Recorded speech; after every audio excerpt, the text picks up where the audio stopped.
Bonjour à toutes, aujourd'hui on est là pour parler maquillage et grosse sortie prévue chez Sephora le 28 janvier.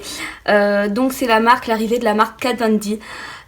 J'ai beaucoup entendu parler de cette marque, notamment avec ma collègue qui est complètement fan justement de son émission télé et du personnage en soi. Et du coup la marque m'a envoyé justement quelques produits leaders en fait pour pouvoir les tester, faire une revue et vous en parler. D'habitude c'est le genre de vidéo avec lesquels je traîne un petit peu parce que j'aime bien prendre le temps effectivement de tester etc avant de vous en parler, avant d'avoir mon avis sûr et certain. Là j'ai pas attendu, tout bêtement parce que j'ai essayé les produits une fois et ça m'a suffi. En fait j'ai allumé ma caméra ce matin et je me suis dit essaye et ça m'a tellement bluffé que j'ai décidé de vous en parler justement aujourd'hui. J'ai reçu donc la palette Shade of Light. Je vous la mets là mais je vous la montre également en petite miniature, ça vous permettra de voir de plus près. Donc effectivement vous remarquerez qu'on est que sur des couleurs complètement mates, complètement neutres et que c'est pas du tout le genre de couleur que j'ai l'habitude d'utiliser. J'ai une seule palette comme ça, c'est la Natural Matte de chez Too Faced et effectivement je n'utilise pas des masses. Et là du coup je me suis dit waouh, c'est un vrai challenge pour moi d'utiliser ça parce que les mates en général c'est pas trop mon truc, j'ai plus tendance à utiliser les irisés. Et finalement le maquillage que je me suis fait avec cette palette là je l'adore. Donc j'ai utilisé également un pinceau de sa gamme. Alors le pinceau j'étais juste submergée quand j'ai vu le petit étui. L'étui envoie juste du pâté, il est juste trop joli. Et le pinceau, donc j'étais un petit peu sceptique, vous verrez dans le cours de la vidéo je vous en parle. J'étais un peu sceptique mais finalement j'adore ce pinceau là. On peut voir qu'il retient énormément de matière et il est vraiment très bien. Il y a une chose également sur laquelle j'étais sceptique, c'était le tattoo liner donc de sa gamme. Ça c'est le leader depuis des années. On est sur un eyeliner en fait qui a le pouvoir, enfin selon eux, d'être waterproof, d'avoir une intensité dès la première application et effectivement d'être ultra fin. Donc j'étais un peu sceptique parce que vous savez que j'utilise pas forcément d'eyeliner feutre et que c'est pas forcément mon truc, c'est pas trop mon kiff. Et je vous montrerai au fur et à mesure de la vidéo ce que j'en ai fait. Et je le trouve plutôt pas mal, vous le verrez pendant la vidéo. Je l'aime plutôt beaucoup. Tuto comme d'habitude, si ça vous plaît, n'hésitez pas à le reproduire et à m'identifier dessus sur Instagram. Je sais qu'il y a beaucoup d'entre vous qui le font et ça me fait énormément plaisir. En tout cas, je vous ai mis tous les liens également dans la barre d'infos. La date officielle de sortie, vous avez deux dates en fait. C'est le 14 pour Paris Champs-Élysées et le site il me semble. Vous avez une semaine en fait d'exclusivité sur le site. Et pour nous, pour tous les gens de la province autres que Paris, ce sera le 28 janvier. Donc je vous ai mis tous les liens en barre d'infos si vous voulez la choper avant la sortie officielle. En tout cas, je vous fais de gros bisous et je vous dis à la prochaine. Bye. J'ai mis ma base justement de chez Urban Decay. J'ai déjà appliqué justement sur toute la paupière mobile. Et ensuite, je viens utiliser un pinceau MAC. Donc c'est un pinceau estompeur, c'est le 217. Et je viens prélever justement ce farci de la palette. Je viens l'appliquer directement en creux de paupière. Dans la banane à ce niveau-ci, j'hésite pas à en appliquer. En fait c'est un fard de transition, c'est à dire qu'en fait il va nous permettre de tout flouter juste après.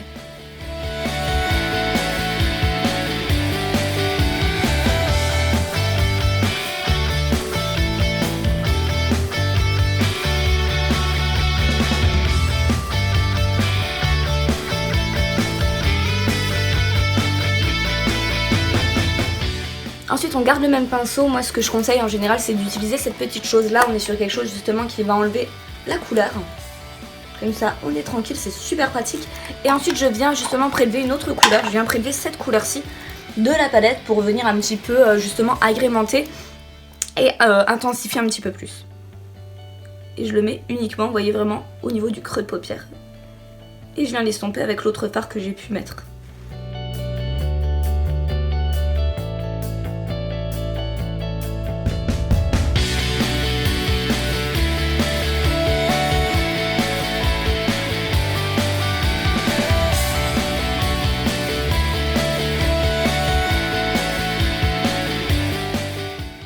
Kat Von D n'hésite pas justement à mettre des choses à accentuer justement les détails et je trouve que c'est ça qui fait tout le maquillage.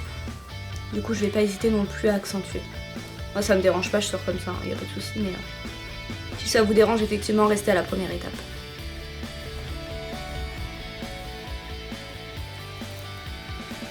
Ensuite, donc avec le pinceau Kat Von D, donc vous avez Shade and Light. Donc en fait vous avez à chaque fois un petit embout applicateur, un petit embout crayon précision. Je vais utiliser celui-ci pour le clair, et pour le clair je vais venir utiliser cette couleur-ci. Et cette couleur-ci je la place dans l'intérieur justement de l'œil, du creux jusqu'à l'extérieur. C'est pas bien compliqué en soi, hein.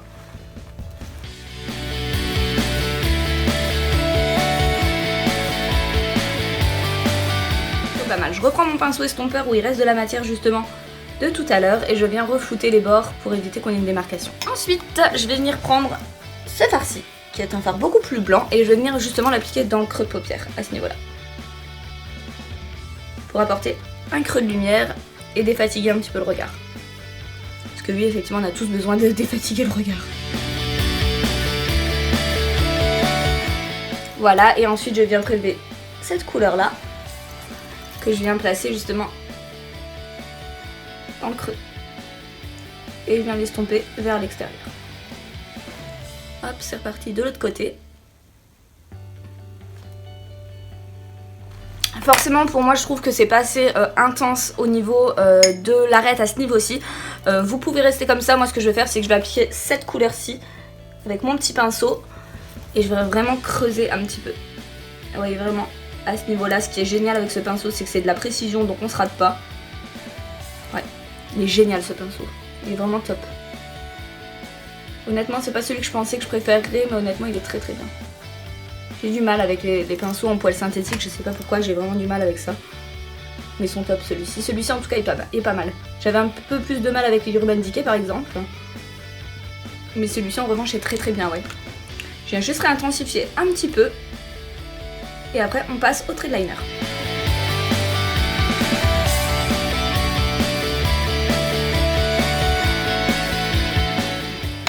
Je vous ai dit qu'on allait passer au liner, je vais juste faire mon ras de cils justement avec cette couleur-ci. Et je vais venir un petit peu accentuer avec une autre couleur. Donc je viens tracer comme un crayon en fait au niveau de ma...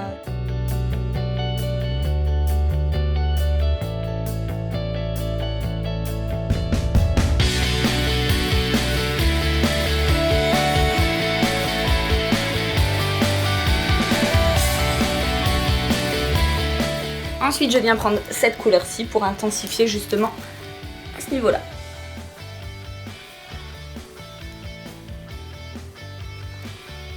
Je viens prendre un crayon de chez Make Up For Ever, celui-ci c'est le M16. Et je viens l'utiliser justement dans la muqueuse, je viens l'appliquer dans toute la muqueuse. C'est du blanc justement, ça permet justement d'ouvrir le regard et de défatiguer de nouveau. Ça apporte un effet d'optique en fait. Ensuite on va passer au liner. Alors le liner c'est le moment que je redoute le plus parce que je n'utilise j'utilise pas du tout de feutre comme celui-ci. J'ai appris qu'il était très réputé justement pour être hyper maniable, hyper intense et hyper waterproof. On va regarder ce que ça donne, mais honnêtement j'ai un peu peur parce que c'est pas du tout le genre de liner que je maîtrise.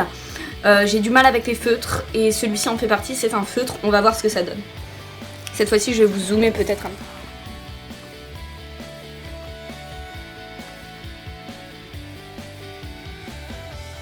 Pour l'instant, le résultat est sympa. En fait, il est super facile en fait. Je suis épatée. Ouais, je suis épatée. Avant de continuer, je vais juste remettre un petit peu de blanc dans l'intérieur pour apporter un petit peu de lumière.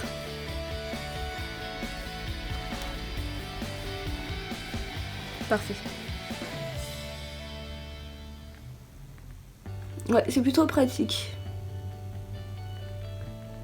Je me demande juste comment je vais faire pour ma queue. Hop, d'eyeliner, on va voir.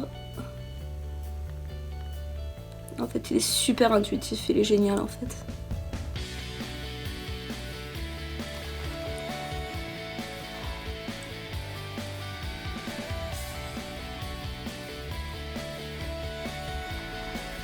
Ouais, en fait, il est top. Je reviens sur tout ce que j'ai pu penser sur les liners feutres, celui-ci est top. Ce qui est bien en plus, c'est qu'il se dessèche pas au fur et à mesure où vous l'appliquez. Ça c'est important, vous avez pas mal de liner qui se désassèche un petit peu quand vous tracez votre trait. C'est-à-dire qu'on n'a pas la même intensité partout et c'est embêtant. Il est trop top. Je reviens pas. Pour une fois, j'ai le même des deux côtés en 2 minutes. On va passer à l'application des fossiles. Donc je prends ma pince et je les applique directement à la racine. Et ensuite je viens un petit peu, voilà, je viens les fixer là où il me semble bien. Donc là ça me semble bien. Je commence toujours par les extrémités, je finis toujours par l'intérieur finalement.